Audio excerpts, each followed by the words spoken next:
Hello everybody and welcome back to a brand new Dr. Wen YouTube video. So today then I thought I would continue my series called What If Doctor Who Was Never Cancelled. So this is going to be part 3. Part 1 was just exploring primarily seasons 27 and 28. Part 2 was season 29 and 31, and I sort of included the 8th Doctor in that, which I think would be played by Richard E. Grant. And now I'm going to be exploring season 32 and beyond in part 3 out of 5 of this series. So yes, feel free to comment on your opinions on this video and the whole series. I would really appreciate it if you did comment. And without further ado, let's get into this video, and I hope you enjoy. So, last time we explored seasons 29 through 31. Now we're going to be exploring season 32 and beyond, obviously. So this is going to have the 9th Doctor, I think. The 8th Doctor, Richard E. Grant, would have run his course by then, and he wasn't getting too popular because the very dark gothic tone was starting to wear down fans a bit. However, I thought to shake things up a bit, we would have a new regeneration in the form of the 9th Doctor, played by Paul McGann. Now, this is because this was around the time of 1995-1996, when, obviously, in this, reality that we're currently in, Paul McGann plays the 8th Doctor in the TV movie in 1996. Now, I think he would be the 9th Doctor because he was looking to play the Doctor at the time, and he was very eager to had Doctor Who had a successful reboot if the TV movie was a bit better. However, that sadly didn't happen. So I think Paul McGann would be this 9th Doctor. I think he would be very similar to himself in both Big Finish and obviously the TV movie. He'd be a very fun, sort of bombastic character, but at the same time can have like darker elements, like anti-hero, tendencies. I'll get onto that in a minute. So yes, I think this would be very, definitely more comedic character than Richard E. Grant, and he'd follow, along a comedy of sort of like Tom Baker and things like that, which I think, would definitely be really good. And yeah, I think his personality would resemble Pertwee and Baker, both of them by the way, quite a lot, in the sense that he can be a very action-orientated Doctor, but at the same time obviously being the standard Doctor, like, he doesn't like guns and anything like that, and he doesn't like to kill.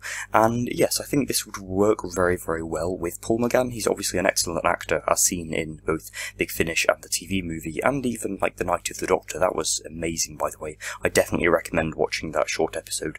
So yes, I think his personality would resemble Pertwee and Tom Baker quite a lot, and yes, he'd definitely be a much more comedic character than Richard E. Grant. So let's get on to season 32, his first season. Now, the stories, I actually had a comment in my last video about the content of the stories themselves. I will be getting onto that in a minute, so don't go yet.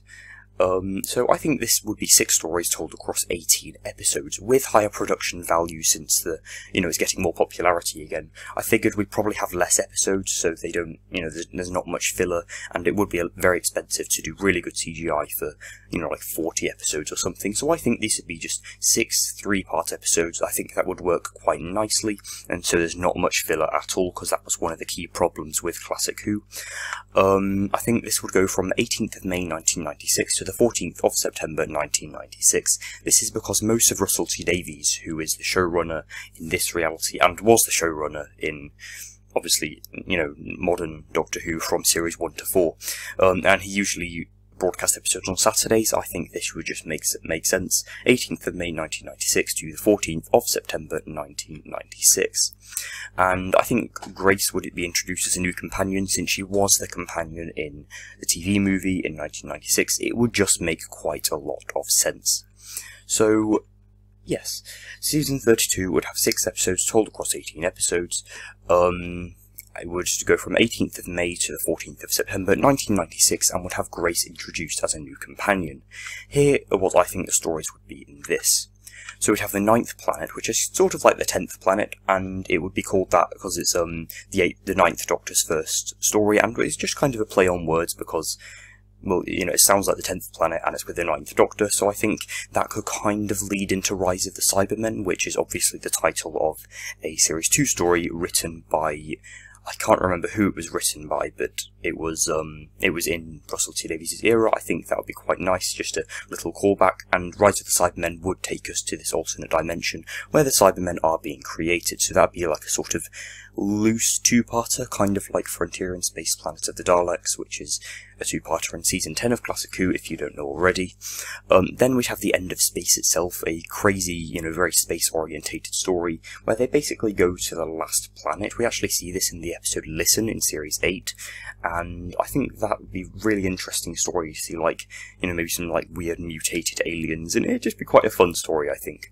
Then we'd have The Bloodletting. This would probably be I was thinking, historical. They do exist, and I think this would be, a very, like, sort of, I was thinking maybe like Romans or Vikings or something like that. I think that would be a really cool story for the 8th Doctor to be in. And I'm actually planning a fan series story set in Roman times called I think it's called The Lost Gladiator, I think I'm going to call it. So, yes, I think this would be a very good story for the 8th Doctor. Then episode 5, we'd have VENEFIR and ZONDORIR, another crazy space story where two planets are at war and the Doctor has got to... Well, the Doctor and his companion Grace are basically caught in the crossfire, and episode 6 is from Gallifrey with Love, which is kind of, again, a play on words, and it's going to be kind of like the episode Spyfall, which is in Series 12, and is going to be, largely centred around Gallifrey and the Doctor returning back there. Obviously, in this reality, the Time War wouldn't happen, since that's what Russell T Davies did in 2005 to shake things up a bit. Now, Seasons 33 and 34. I think, again, they'd have 6 stories told across 12 episodes, because obviously with the increased budget and extremely, much higher production values, like almost the value of New Who, I think, yes, they definitely need less episodes to incorporate all of that, so I think it'd be 6 stories told across 12 episodes, so basically 6 two-parters, kind of like Series 9 of New Who. As you can see, we're more kind of leaning towards the style of New Who, and especially since serialization wasn't as common then, and most TV shows were episodic, rather than serialized. I think Season 33 would go from the 22nd of November 1997 to the 7th of February 1998. With the increased production values and the, the better CGI, I think they probably need more time to do all of this, so there probably would be a gap of a bit more than a year. And then Season 34 would be the 21st of November 1998 to the 6th of February 1999. So these are obviously still on Saturdays, because Russell T Davies did, episodes on Saturdays in his New Who run, and I think that would just suit Doctor Who a lot. And yes, I think Grace would leave the TARDIS after 3 seasons. Most companions do definitely run their course after, at least like 2 seasons usually, so I think it'd be fitting for Grace to leave the TARDIS then. And so, yes, it would be this sort of, again, this style. It would be still with the 8th Doctor being a very comedic character. He would get a lot of character development. I think his acting would completely shine through, and I can imagine these would be received very, very well. Now, Season 33 stories. Episode 1, Endgame of the Daleks. I can see this being a master story again, with basically the Master leading an army of Daleks. He kind of forms an alliance with them, and basically, sends them to try and kill the Doctor, his final sort of stand. Obviously the Doctor would evade him.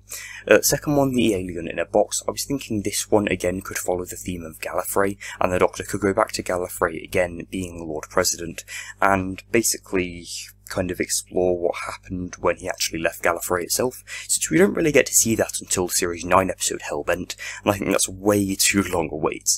Episode 3, The Darkest Night. I can see this being another historical, maybe set in Middle Ages or something like that, with some sort of creepy, ghoulish villain. I can see this being very, chilling, like suspense horror story. Number 4, The Glory of Sontar. This is basically going to be on the planet of Sontar and a war between the Sontarans and the Rootans. I was very surprised we didn't get a Sontaran-Rootan war, because it's, a key part of the Sontarans' like whole motivation and things like that. I don't think, I think it was definitely delayed in having a Sontaran versus Rootan story. Hopefully we'll get one in Series 13 of New Who, though, who knows. Episode 5, Shadowville. I can see this being another historical, maybe set in Victorian times, or maybe even later, maybe like in World War I or II. I think that would be quite good.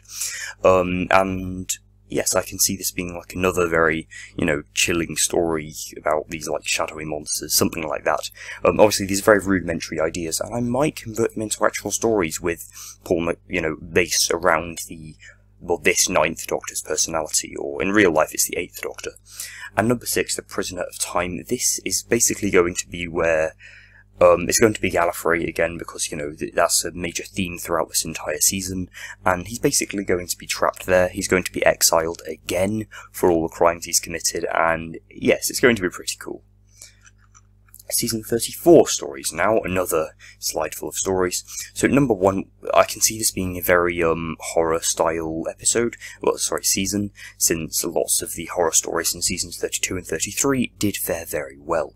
So number 1 is Scream of the Silent. I can see this being is kind of based around the Silence, you know, the monsters in season 6 and partially 7 of New Who. I can see this being very, you know, monsters based off those quite a lot.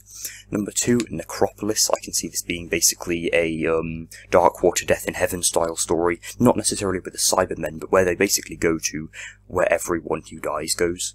Number 3, Tearing of the Veil. I've only got some very basic concepts of this, but I can see it being another historical, maybe set in medieval times or something like that, and essentially just a, you know, a creepy story with like a new monster or something like that, which teases episode 4, the MACRA Revolution. Also a historical. It's going to be a kind of loose two-parter, and it's basically going to be the MACRA basically invading the entire country, and the Doctor has to stop them. Number 5, Awakening of the Silurians. I think the Silurians would fit in here quite nicely. I was thinking the story could actually be set in 2020. Obviously they wouldn't account for, you know, they wouldn't reference COVID-19 at all because, you know, it hadn't happened yet. But Awakening of the Silurians I can see being set in 2020 because since, if you watch the episode Doctor Who and the Silurians, then they basically send them back to sleep underground for another 50 years. However, the Brigadier blows them up. I was thinking, what if a couple survived and they awoke and they, you know, wanted revenge, and they came back for the Doctor only to find that he's different and not the third Doctor anymore. And number 6, You Must Never Blink. Russell T Davies obviously created the Weeping Angels, and I thought, let's be honest, after his fourth season, he would probably, you know, introduce the Weeping Angels. I mean, it's about time. So yes, You Must Never Blink. I thought, since there's, you know, much longer titles in Classic Who, I think You Must Never Blink sounds very chilling, and this one would probably get a lot of viewers. Also, I think Grace would leave in this season, and leaving us with a companionless season in season 35. So, in terms of the reception of these actual seasons, in terms of viewing figures, it would naturally go up. We had, you know, lots of increase from seasons 27 to 31, so I think season 32 average would be 8.1 million, season 33 average would be 8.4 million, and season 34 average would be 8.8 million. The season 34 finale gains 10.2 million viewers, achieving over 10 million viewers for the first time since 1982, in episode 3 of Time Flight, which gained 10.1 million viewers. So this would be, you know, a huge increase, and it would be as popular as, like, the 4th, 5th Doctor's era, which is some of the most popular, like, eras of Doctor Who itself, along with the 3rd Doctor's era.